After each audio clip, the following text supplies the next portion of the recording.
بہت سارے لوگ بھی اب آپ کے سامنے آ رہے ہیں. آج ہم نے دیکھا کہ میاں اسلم صاحب بھی سامنے آ گئے, دیگر لوگ بھی سامنے آ رہے ہیں. کیا وجہ ہے کہ اچانک یہ لوگ سامنے اب آنا شروع ہو گئے؟ دیکھیں سامنے تو آئیں گے نا. ان لوگوں کے اوپر جرم کیا ہے؟ مراد راز کے بارے میں آئی جی نے کہا کہ سب سے بڑا مجرم یہ ہے. وہ صرف ایک پریس کانفرنس کرتا ہے, اگلے دن وہ فرشتہ بن جاتا ہے. مجھے بتائیں کہ جس دن اندلیب عباس اور خدیجہ شاہ کی گاڑی میں جا رہی ہے, اندلیب عباس کی گاڑی میں خدیجہ شاہ جا رہی ہے یا ایک دوسری گاڑی میں جا رہے ہیں, ایک ہی گاڑی میں جا کر احتجاج کرنے جا رہے ہیں. اندلیب عباس پریس کانفرنس کرتی ہے, وہ فرشتہ بن جاتی ہے, اور خدیجہ شاہ کو 8 مہینے جیلوں میں رکھا جاتا ہے, رلایا جاتا ہے. تو اگر آپ کا کرائٹیریا امتیازی سلوک ہوگا amongst the equal personalities, تو بہرحال پھر اس میں تو کوئی مقدمات ایسے نہیں ہے جس میں کوئی سیریسنس ہو. لوگ سامنے آئے ہیں, ٹھیک ہے, اور ان کا وہ عدالتوں سے ریلیف لے رہے ہیں اور عدالتوں میں پیش ہوں گے. ٹھیک تو ہے. انشاءاللہ تعالیٰ ہمیں کوئی ایسی بات نہیں ہے. اچھا سر, آئینی عہدوں کی بات ہو رہی ہے, چیئرمین سینٹ کی بات ہو رہی ہے, آپ لوگوں نے بھی سینٹ کے الیکشنز میں جانا ہے, تو اس کی کوئی کیا اسٹریٹجی ہے؟ کوئی نام وغیرہ آپ لوگوں نے فائنل کیے؟ اس لیے کہ اگلے مہینے تو سینٹ کے انتخابات ہیں. اگلے مہینے ہوں گے انشاءاللہ. ہماری تو ابھی سیٹیں دیکھیں نا, ہماری تو 180 سیٹیں کے قریب ہیں نا. ہماری تو ہم تو اب جیسے میری سیٹ ہے ہم اس کے لیے لڑ رہے ہیں, 3 اسلام آباد والی ہیں, باقی ہیں. ہماری تو کوشش ہے زیادہ سے زیادہ سیٹیں ہمیں مل جائیں, اور پروونشل اسمبلیز کی والی بھی ہے. لیکن ہم انشاءاللہ تعالی اپنے جو ہمارے کینڈیڈیٹس ہیں ان کی ہم حتمی فہرست بھی تیار کریں گے اور اس کی اپروول خان صاحب دیں گے.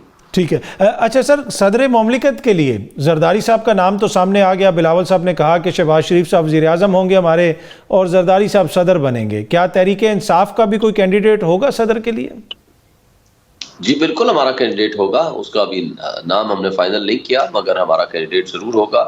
لیکن ان لوگوں کو عوام سے تو کوئی کنسرن نہیں ہے نا. ان کو تو بندر بانٹ ہے اپنے اقتدار کی, کس طریقے سے اقتدار کے مزے لوٹیں, یہاں ملک کو لوٹیں, ملک سے پیسہ باہر لے جائیں اور وہاں جا کر کے یشا کریں.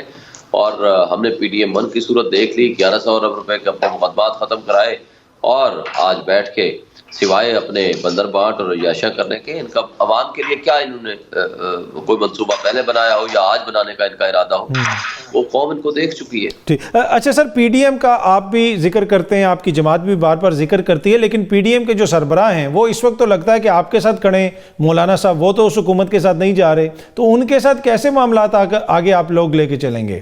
دیکھیں پی ٹی ایم کا مطلب صرف مولانا فضل الرحمان نہیں, پی ٹی ایم کا مطلب وہ حکومت تھی اور ان کے وہ کرتوت تھے جو پچھلے ہم نے 16 ماہ ان کے دیکھے. وہ ظلم و زیادتیاں تھیں جو ان کی صورت میں دیکھی, وہ معاشی تباہی تھی جو ان کی شکلوں سے جھلکتی تھی, وہ ملک و قوم کا مسٹرسٹ تھا ان کے اوپر جو ہم نے ان کی حالت میں دیکھا. تو میرا خیال ہے کہ وہی صورتحال ہے. لیکن مولانا صاحب کے ساتھ بات چیت ضرور ہوئی ہے. اگر میرے سے ذاتی رائے پوچھی جائے تو میں تو مولانا صاحب کے ساتھ مذاکرات کے حق میں بالکل نہیں تھا, لیکن ان کے ساتھ کوئی گورننس کے ایشو پہ بات نہیں ہوئی. یہاں ہمارے اسد قیصر صاحب ایک سیاسی کمیٹی کے چیئرمین ہیں, وہ ضرور گئے ہیں ان کے ساتھ ملنے, مگر نہ گورننس کرنی ہے نہ ہی گورننس کے حوالے سے ہماری ان سے کوئی گفتگو ہے. ٹھیک ہے. اچھا سر, یہ جو اب تحریک انصاف کے اندر بھی ہمیں نظر آتا ہے کچھ وہ لوگ ہیں جو پہلے سے سیاست میں تھے, کچھ وہ ہیں جن میں وکلا صاحبان بھی ہیں, وہ بعد میں سامنے آئے, مشکل وقت میں سامنے آئے. تو جماعت کے اندر اس حوالے سے کوئی تقسیم تو نہیں ہے؟ دیکھیں ہم سب سپاہی ہیں عمران خان کے. ہم ایک ویژن کے ساتھ کھڑے ہیں, ایک نظریے کے ساتھ کھڑے ہیں, اور نظریہ ایک ہی ہے, اس ملک کو ہم نے بہتری کی طرف لے کے جانا ہے, اور اس کے لیے ہم انشاءاللہ عمران خان کے ویژن کے ساتھ کھڑے ہیں. اور ہمیں قوی یقین ہے کہ پوری قوم ان کے ساتھ کھڑی ہے, اور پوری قوم نے باہر نکل کے ہمیں جس طرح ووٹ اور سپورٹ انپریسیڈنٹڈ دی ہے, میرا خیال ہے کہ آج وقت ہے کہ پبلک سپورٹ والی گورنمنٹ کو لایا جائے. اب کیونکہ پبلک سپورٹ کے بغیر نہ کوئی ریفارمز آ سکتی ہے, نہ ملک کی کوئی بہتری ہو سکتی ہے. لیکن ہمارے درمیان کسی قسم کا کوئی ابہام نہیں ہے, اور ہم سب بالکل متفق ہیں. اور ٹھیک ہے.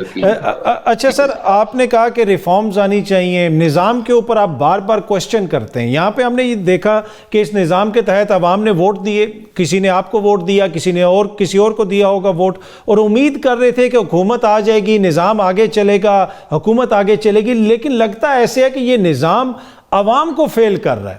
کیا آپ کو لگتا نہیں ہے کہ اس نظام کو بھی دیکھنے کی ضرورت ہے؟ کیا وجہ ہے, کیوں یہ بار بار عوام کو فیل کرتا ہے؟ دیکھیں نظام فیل نہیں کر رہا, نظام دین فیل کر رہا ہے. جو اشخاص اوپر بیٹھے ہوئے ہیں وہ بےایمانی کر کے اس ملک کے نظام کو جو بہتری کی طرف جا سکتا ہے اس کو وہ درست کرنے کی بجائے اس میں بگاڑ پیدا کر رہے ہیں. اب مثلا ریٹرننگ آفیسرز کے خلاف اتنی الزامات آئے ہیں کہ انہوں نے پیسے لے کے لوگوں کو چینج کیا ہے، یعنی ساتویں نمبر سے لوگوں کو اٹھا کر کے ایم این ایز بنا دیا ہے، 2,000 4,000 ووٹ لینے والوں کو بنوا دیا ہے. اگر اس طرح کا نظام، جو نظام دین بیٹھے ہوئے ہیں اوپر، اگر وہ یہ فراڈ کریں گے تو نظام تو انسانوں سے چلتا ہے نا. جتنا اعلیٰ ترین نظام بنا لو، اگر مجھے بتائیں امام مسجد میں جا کر چوری کرنا شروع کر دے گا تو وہ اسلام کا تو کوئی قصور نہیں، نہ مسجد کا کوئی قصور ہے. ٹھیک ہے، تو بات یہ وہ ان انسانوں کی ہے نا جو غلط فیصلے کرتے ہیں یا وہ نظام کو خراب کرتے ہیں. ٹھیک. اچھا سر، آخر میں اگر بریفلی بتا سکیں کہ بانی چیئرمین کب تک باہر آ جائیں گے، ان کی ضمانتوں کے معاملات کب تک حل ہو جائیں گے، کیا کوئی پریڈکٹ کر سکتے ہیں آپ اس وقت؟ خیال ہے کہ اب کوئی زیادہ دیر نہیں لگے گی، میرا خیال ہے کہ اب وہ زیادہ دیر نہیں لگے گی، میکسیمم آپ 1 مہینہ سمجھ سکتے ہیں. میرا خیال ہے کہ انشاءاللہ باہر ہوں گے. کوئی مقدمہ سیریس ان کے خلاف نہیں ہے، یہ صرف فراڈ تھا، الیکشن تک اندر رکھنا مقصد تھا. اب الیکشن ہو گئے، اب میرا نہیں خیال کہ ان کو وہ کسی طرح کی بلیک میل کر کے ان کو اندر رکھ سکیں. لیکن عمران خان آج بھی کھڑا ہے، حق سچ کے ساتھ کھڑا ہے، اور ان کو ان ہتھ کنڈوں سے آپ کمزور نہیں کر سکتے.